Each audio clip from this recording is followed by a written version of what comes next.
So this is the gayest timeline ever by every stretch of the imagination. And so the reason why I haven't made a video lately is because I've been in a funky headspace. I've been thinking I want to make videos that are more finite, that like whenever I talk about something, it's not like something that's time sensitive. Like if there's this new law and whatever, and in like 2 years somebody sees that and they're like, oh, is this new?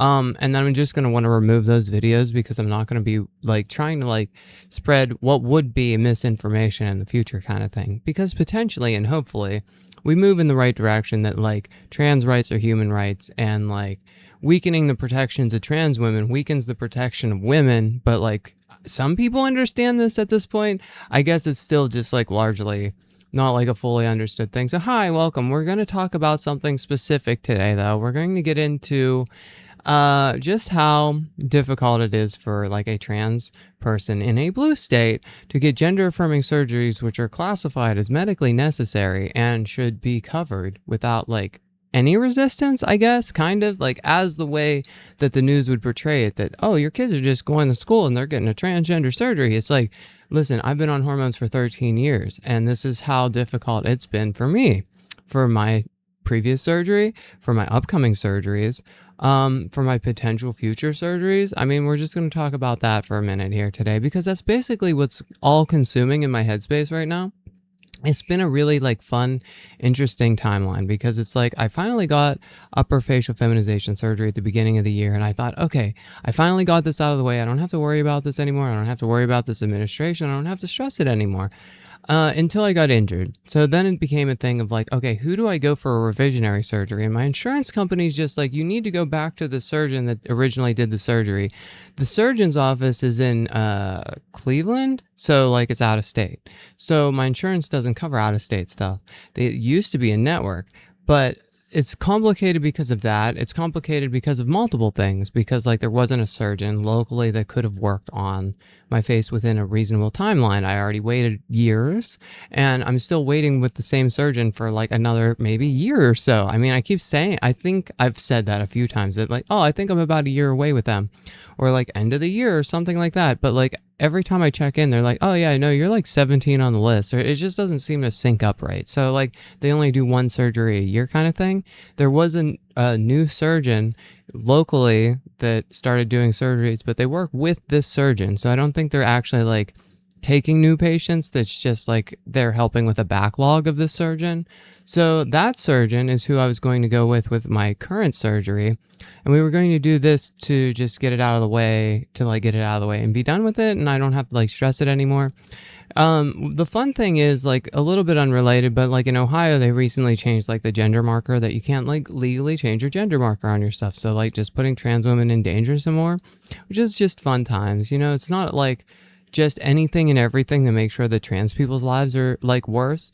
But like, I just love that people just continue to like celebrate this, by the way, because it's just like, what has like these anti-trans legislatures and rules done to improve your life? Did it make groceries go down? Did it make gas go down? Have you been paying attention on a global scale of like what's about to happen? I mean, if the strait's not open, I mean, it's just like, it's been really fun to have to continuously like pay attention to this and be knowledgeable enough to be like, let's save up. But we can't save up because we're, you know, disabled. We have this condition. It's really fun.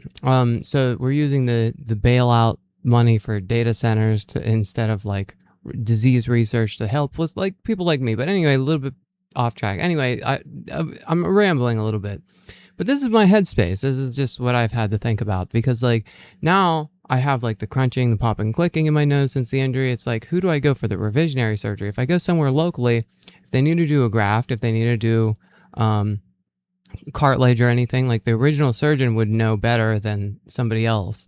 So the insurance company wants me to go back to the original surgeon. However, I know people are not getting approved to go out for surgery out there anymore because of this new surgeon locally. So it's become this whole process. It's just like, I feel like I got like the worst of the worst scenario of like how this could possibly have played out for somebody, because it's like, now that there's somebody local, it's like, I could have just did this locally. I wouldn't have needed to travel. I wouldn't have needed to have like all this extra extra. It would have been easier to get care. It would have been easier for like extra check-ins and like just everything with it, right? But the local surgeon is supposed to do 3 procedures, and I was pretty much like, I feel promised that these were going to happen, but like not necessarily promised. We've discussed it a few times, and it's just like they were going to do a lip lift, which would raise my lip a little bit. It would give me a little bit more volume, and like it would make me feel like, hey, I can pass a little better if I had this done. It's like I don't know how things have gotten to the point that it's gotten, because it's like I wanted to do the tracheal shave. That was like the primary thing. But then they suggested like fat grafting, which would help with like certain little things. Like it could help with like under my eyes, and it could help like potentially in this area, or like they do the cheeks, they do like the side of the head in this area to give you a little bit more volume, a little bit more like roundedness to the face kind of thing. And you keep about 50% of the volume of like fat grafting after time. Some people go in for multiple fat grafts kind of thing. They have to do like an incision in your stomach, near your belly button, and like do like a not liposuction, but kind of liposuction thing, filter the fat, and then like re-inject it in your face kind of thing, since it's natural to your body that like it absorbs really well kind of thing. But like, yeah, so like that was the plan of action: the tracheal shave, the fat grafting, and the lip lift. So I was denied for the lip lift, and it's been like a really big headache for me. It's been like a very big stressor for me, because I was like, okay, if I get approved for it, it's like, okay, cool. Then I can get this out of the way. I don't have to worry about it. I don't have to stress about it anymore. I don't really think I'm going to need any other surgeries, or like feel that I need any other surgeries, and then I'll be done kind of thing. But they decided to deny me because it wasn't considered medically necessary. I know I'm like kind of bouncing around. I'm going to talk about this, and I'm going to go back to the other. But like, so yeah, so like the insurance company denied it. I contacted the surgeon's office. The scheduler was just like, I don't understand why they denied you. Literally everyone else that I've had no problems getting this approved, and they're considering it cosmetic, which it's not under the codes that they're submitting. It's not even like a generic lip lift thing. So this is where I've been for like a week now. I've just been like really bummed about this for a little over a week now. So then there was like requesting to get like a peer-to-peer. So like the surgeon would have to talk to somebody within the insurance company, stressing like, hey, I already have like the schedule planned out that like somebody's going to be able to take me to the surgery, like pick me up from the surgery because of like the anesthetic, that like I'm not going to be able to drive myself home.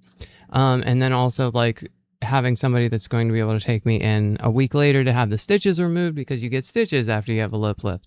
You can potentially have a scar forever. That's why I was a little bit hesitant on making the decision on that. But then like it was a mix of that, but also like giving my nose enough time after the surgery, after getting upper FFS. We did the frontal sinus setback, we did the nose, and like the brow lift kind of thing. So like the thing is, I was just like, let's give the nose enough time to like make this decision of, do we feel confident and comfortable enough with what was done?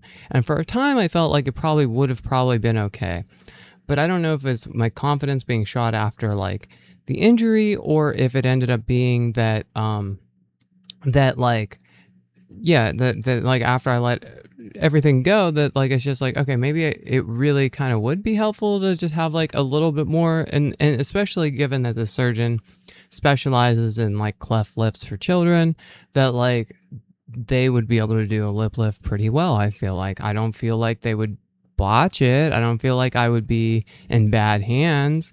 But like I'm thinking at this point, like maybe I need to just save up money and go out of the country to get this done, because that would be so much more affordable than doing it with like somebody that actually knows what they're doing. That's where my headspace has been going, because I'm getting like really irked. My headspace has just been getting to be like, okay, you know what? I want to get more surgeries and just make sure that the insurance has to pay as much as possible.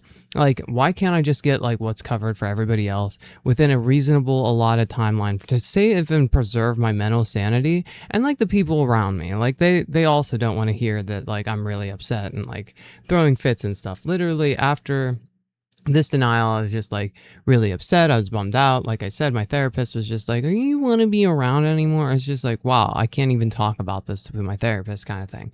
So it ends up being like, nobody wants to be around me when I'm miserable, and nobody wants to be around me while I'm like in a headspace of like stress of like, hey, are we actually going to do this procedure, or am I just going to go in to get these other procedures? As far as I understand, if I just go in to get the tracheal shave, they're going to do it under like a local anesthetic, and I'll be like sedated, but I'll be awake while they do it. But if I did the lip lift and everything, like, and the fat grafts is like a part of the lip lift, then like I would be able to do all of that together, and it would be like a thing. I would be knocked out for it, kind of thing.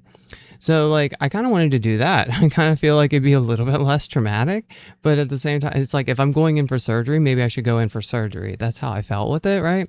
And I know I covered a little bit of this in my previous video, but like, this is just like the level of like how hard it is to actually get anything covered, even in a blue state, just to be reinforced that, like, hey, everybody else can get this covered, but just, not you, because like, and so like I contacted like my primary care physician and their team that like kind of works on referrals and whatnot, and they're just like, why do they keep picking on me, kind of thing. Like they're both like upset about this kind of thing because this continues to happen to me specifically. So we're going back to like out of state again. So like just to get covered for the out of state surgery, there was a whole delay with that because of my therapist. There was a whole delay with that because of a denial that nobody else was getting.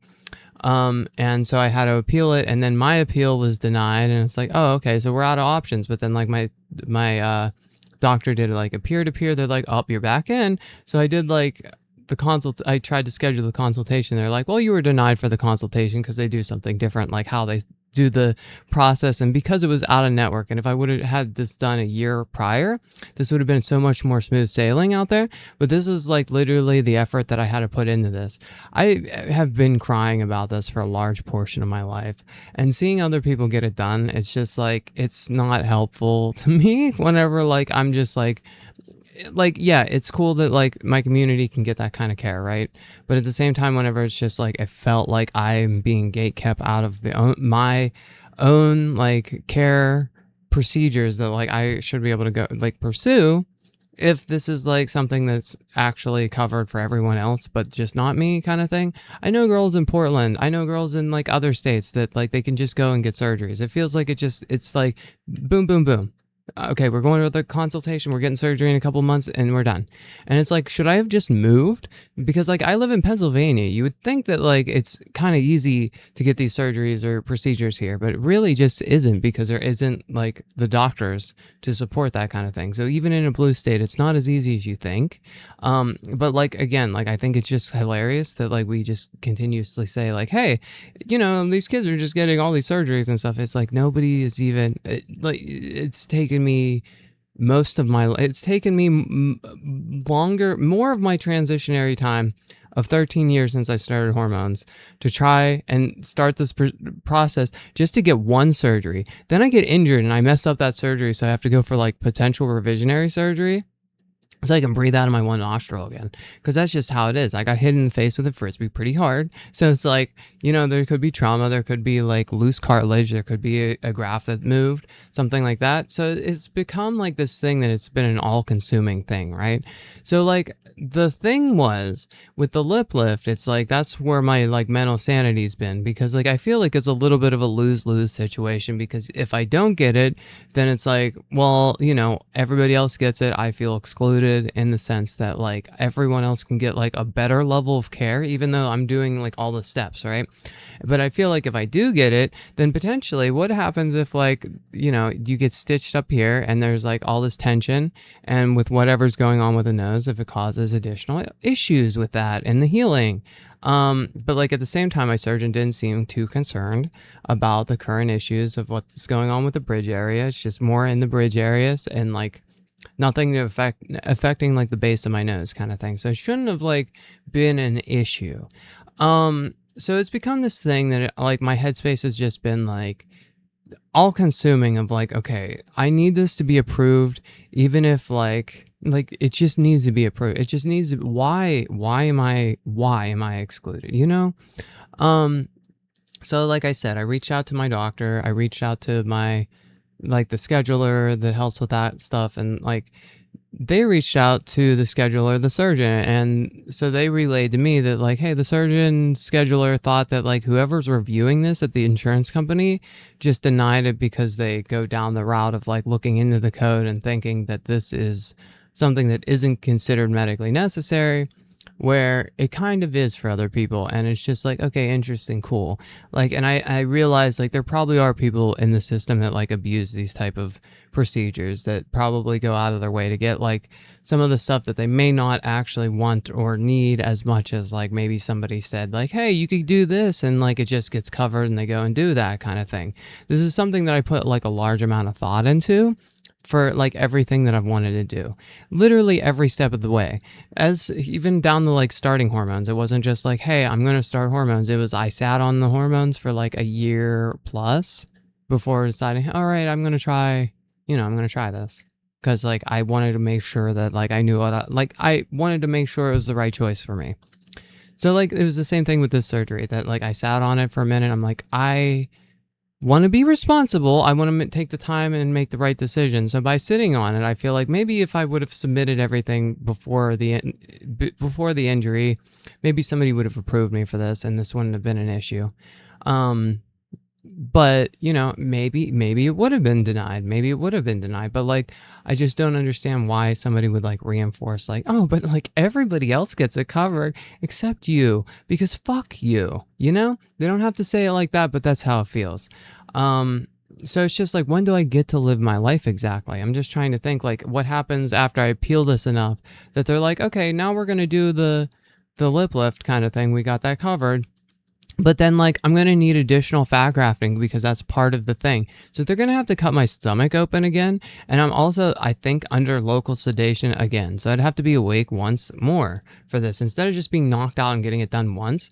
And since I have this, like, ankylosing spondylitis where my spine's potentially binding after a few years, like what I've read, that, like, after 5 years of a diagnosis, typically around there, if you're not actively treating it with like an immunosuppressant, because that's the only option we have, like as like a treatment that's like an effective treatment kind of thing. I can take these other medications. I'm on an NSAID medication that like helps with some of the pain a little bit, but like when 2 weeks prior to surgery, you have to stop those medications to prevent like additional bleeding during surgery. So I'm off the medication right now and I'm in terrible pain. I'm like, I can hardly walk around right now. So that's where I'm at right now. So like, if I'm going to get this procedure in the future to like preserve my sanity in the future, just like, cause like, and just be put under a second, like an additional time, why add these extra layers of risk? This is why I wish like I could just talk to somebody at the insurance company and be like, listen, come on, what are you doing? Like, you're going to cover it after I fight enough. What are we doing here? But maybe they won't. I don't know. There hasn't been like a policy change that like makes this something that they won't cover. There was a change in March with my insurance, March 26th, but like that does not exclude this procedure specifically. It does label lifts as not medically necessary and cosmetic, which is kind of redundant because if you think about it, everything with facial feminization surgery is cosmetic. And it's not necessarily that like, hey, I'm using it to enhance my features. I'm using it to like quiet the voices in my head, the dysphoria, the like being able to go out in public and feel safe and confident enough to like dress a certain way. And like, I'm getting older. I'm like 34 years old. What does it have to take? Do I have to be, late 37s by the time that I get the nasal revision and the lip lift and whatever, like all this stuff taken care of and covered or whatever? When I reach out to my primary care physician, they're like, so your options, you do have an option. There's this one program called Point of Pride that if you submit whatever, that they can cover like 76% to like 99% of like gender affirming surgeries for you, based off of like what the surgery is and what your care plan is kind of thing. So like I could do that, but at the same time, if I do that, why do I have to play the lottery and have to win to get the same level of care that everyone else seems to just be able to get? Does that make sense? It's been heartbreaking. It's been a lot. It's been like super stressful. My cousin got facial feminization surgery with the surgeon that I originally started the process with. after being on hormones for a much lesser amount of time than me, but they lived in the city and they had like the connections and they had the people and they were in the know and they were able to go and like get this started and knew when to switch insurance and all of this. And this was all just like something that I had no idea because I wasn't in the city. But even so, going to my doctor every 3 months to get labs to check my hormone levels, I was asking them like, hey, what, is there any way that this is covered? Is this covered yet? I see it's covered in other states. It's covered for other people. Kind of like, is it covered for me yet? Like I cry myself to sleep about this every night. Is this covered yet? And at one point, like the one trans nurse was just like, hey, yeah, this is covered, but like not with your insurance. But like they didn't specify like, hey, you could like switch your insurance. I wish somebody would have told me then. I would have gotten this stuff done. I could have had a couple good years of my life before like my back started binding and now I'm getting these surgeries and I'm just in too much pain to actually go out and do anything. Does that make sense? I realize I'm a niche case. I realize I'm not like every other trans woman, right? I'm not a cookie cutter kind of thing, but none of us really are. We're kind of like our own unique thing, right? We're kind of like Pokemon. We kind of have our different elements to us. We have our different move sets and just, experiences, and some things parallel, but a lot of it doesn't. So that's kind of how that is. And as far as like care, it's not like a one size fits all. Somebody should be able to look at what's going on with me, being like, oh wow, they didn't take the immunosuppressant for over a year because they were led on that they were going to get facial feminization surgery out of state for all of this time, told that they're going to get it in June of last year. Oh, well, they didn't get, like, I didn't get my consultation until June of last year. And then I had 4 consultations before surgery. I only ever needed 2. I only ever should have had 2. But I also faced additional denials. And like I said, like I started the ball with getting these other girls to go out of state to get surgery. Like I fought it enough to like get the process going that like the care team was like, okay, yeah, we can like send you out of state because there isn't reasonable care within like the area within a allotted timeline that we can get you covered out of state kind of thing. And even so, facing denials and everything, and then like everything pushed everyone else ahead of me, even after waiting all this time. And it's just been a process of just seeing everyone get this done within not necessarily their youth, but their youth of their transition. And the weight of that, there isn't words. There just isn't like words to like really explain this in a way that like, I try to not be jealous, and I'm not, and like a malicious jealous, but like I internalize things a certain way. That like, if you lived my life, you'd understand, right? If you started so early in life and then stopped hormones and started again, and if you didn't have to stop, you would have been passing enough to probably not need these procedures. But like at the same time, hey, we live in an era where like care is not the priority, and like preventative care is like something that your doctor, between you and your doctor, that you should be able to discuss, and you should be able to be like, yeah, no, well, like I don't, this little bump on my face, it's like, is it cancer? You get it checked out. It is cancer. You get it removed. But like we live in that kind of era where like people don't correlate like preventative care to like the disastrous outcome. This is how it is with like trans youth and puberty blockers. Whenever I see it that way, that like, oh, like bone thinning with like puberty blockers, it's reversible. Bone thinning is reversible, but because like the average American just is a medical professional, that is the peak medical professional at this point, everybody knows everything about everything. And they're not willing to argue that they may actually not be as smart as their doctor or these other providers, that the care between a provider and an individual should maybe remain that way, and maybe not dictate like what like 14-year-olds should have to like, how they need to live their life, and like pressure little kids kind of thing. And just bully people into like depression kind of thing. But like we've like regressed as a society, right? I feel like there was like a little bit of a window, and I feel like, during a certain point, it's just like everybody was like over super caring kind of thing in a certain point in this timeline kind of thing more recently. But then more recently, I guess, like I'm saying maybe like 2019, 2020, like that maybe, a little bit too proactive with like the pronouns and the everything, and just trying to do a little bit too much at once.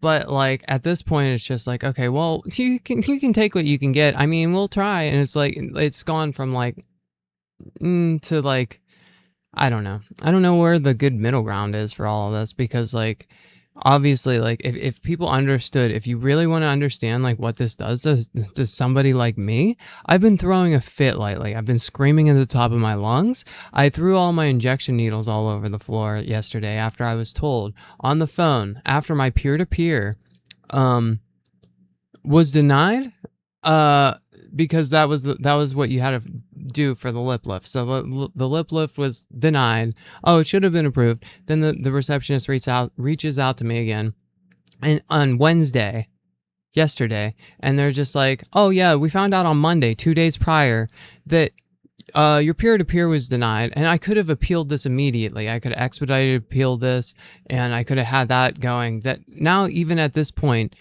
even if I do get the lip lift somehow covered, they may not have the surgery time for me on September 1st when my surgery is supposed to happen, which is, 11 days away at this point or 12 days away or whatever. It's the 20th.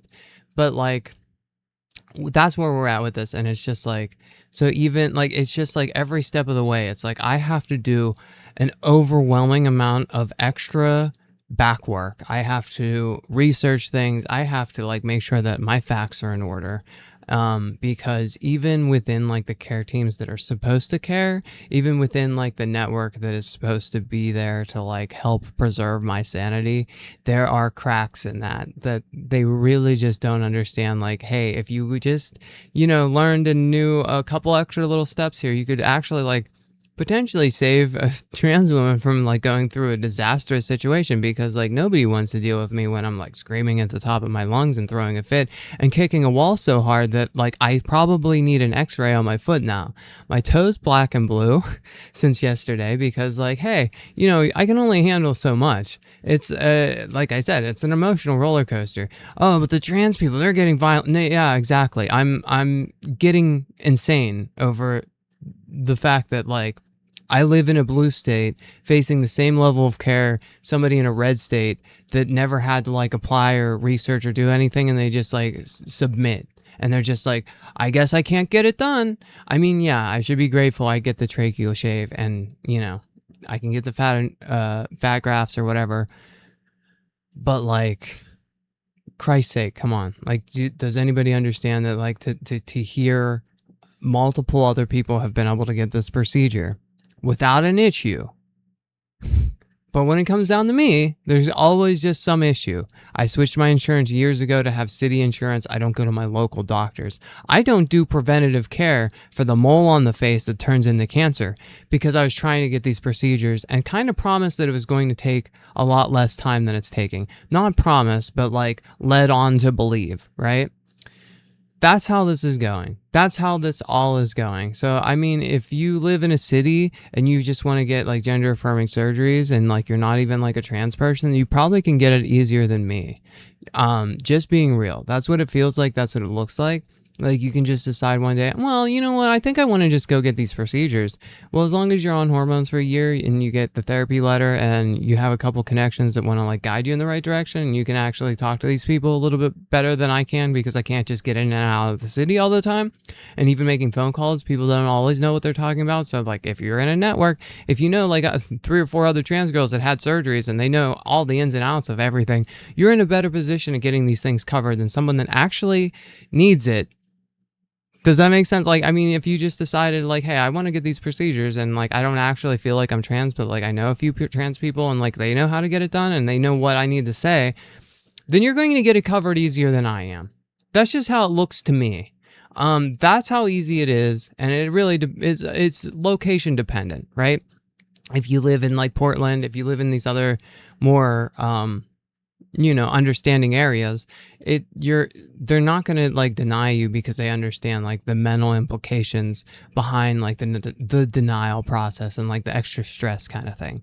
So like I just continue to ride this out and we'll see how this goes. Potentially, maybe I'll find out in like 2 days that like this is covered. Maybe I'll find out that it was denied and I have to like continue to fight this. Maybe I'll have to go in for another surgery. If I do, I'll have to stop my medications again. My spine binds a little bit faster when I'm off my medication. So it's causing irreversible spine damage to not have this procedure all lumped into one. And that's like the emphasis I put into my expedited appeal when I talked to the insurance company recently. As to if they approve it or not, who's to say? Time will only tell. On the next episode of Dragon Ball Z, you know, it's like that's how my life is right now. It's just like, how can I just like get through these days and stay sane when I don't know exactly how this is going to play out? And it's just the feeling of isolation. It's the feeling of even within like my care teams that like people haven't guided me in the direction enough to make sure that like certain things are covered in a timely manner within like the reasonable, like, hey, I can actually live my life situation. I get it. If I didn't have the autoimmune stuff, I probably would be a lot more lenient and be like understanding and being like, hey, no, yeah, like I get it. I like insurance sucks and like we just live by it and we just kind of have to let them decide, even though care should be once again between you and your physician. And if this care is supposed to be covered, you know, what can I do? I just kind of, I'm going to sit back and I'm going to like, you know, oh, okay. Like be one of those people. But like realistically, I'm a fighter. Realistically, I don't lose. Realistically, I'm not that type of person. Realistically, I go out of my way to make sure that whatever I'm trying to do gets done. And whenever I do all the extra steps and when I'm told, oh no, this is like easy. This is like, you know, beating the tutorial on Pokemon. Like, it's just like, yeah, no, you just kind of like, you just beat it. But like my game's corrupted. You know, it's just like for some reason I'm fighting a level 120 Masingo instead of like actually being able to proceed. It's just like interesting. What do I do? And I'm going to continue to fight it. And I continue to fight it. That's how it feels to me, to have to like deal with what I'm dealing with. So yeah, it's just been a fun, silly, goofy process. I realize this is another video of me just kind of complaining about the same stuff that I was complaining about before. I feel like I'm getting a little bit out of the funk, but at the same time, I'm really kind of not. I realize like I'm on a very like short fuse lately. I don't have time or energy or effort to like talk to people, message people back. I'm just like very much in my head right now. And it's just unfortunate that people don't understand how actually difficult it is for like people, again, trans women in blue states don't have it as easy as you may think, because I'm a living example of that. But like maybe we do, because I do see a lot of other girls just get like whatever done pretty easily too. I know a lot of girls that, you know, want to get procedures done, but they're very much in their head and they're like, I don't know where to start. And it's just like, I feel like, you know, it's just going to take too long, and I see it consume them as well. So I don't want to say like, hey, like, you know, I'm the only one that's dealing with this. It's literally like, that's how it is. It's just not this easy linear process that it's like, hey, I want to get the thing done. And then a week later you get the thing done. It's not anything like you like how the fictional world of like a certain party wants to like paint the picture of like how this goes for us, right?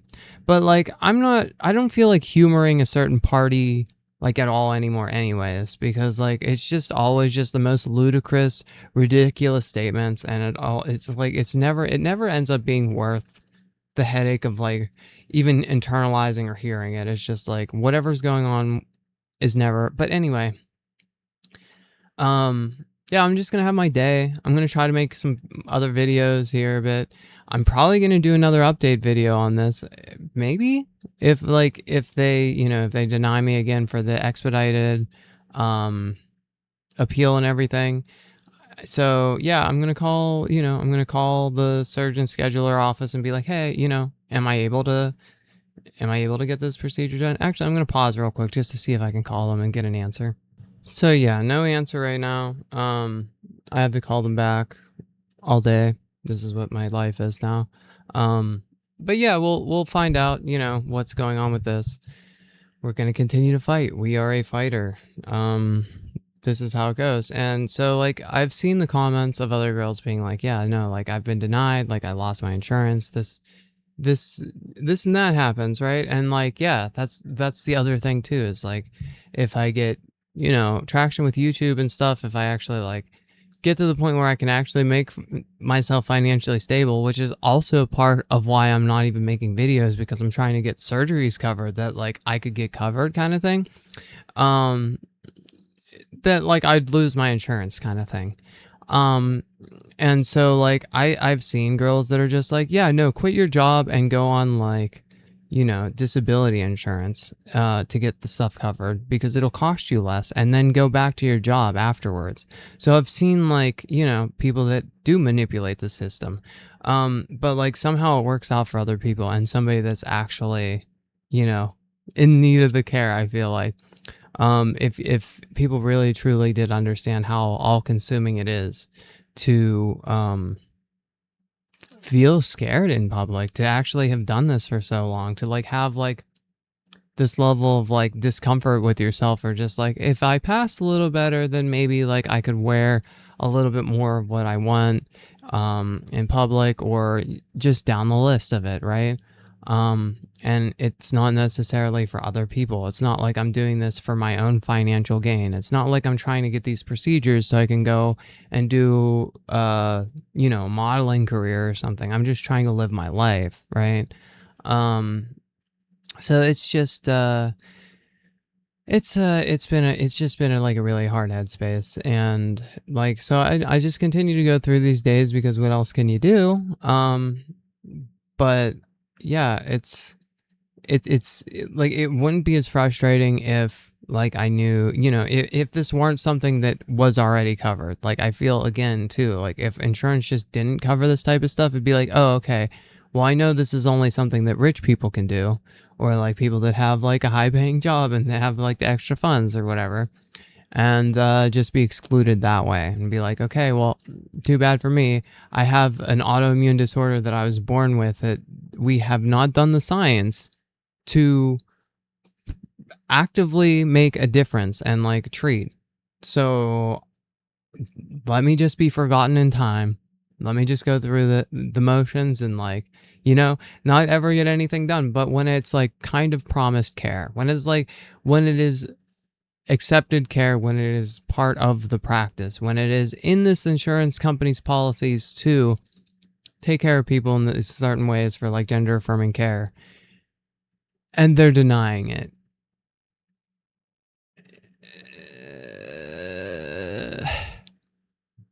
I got nothing else. I'm flustered.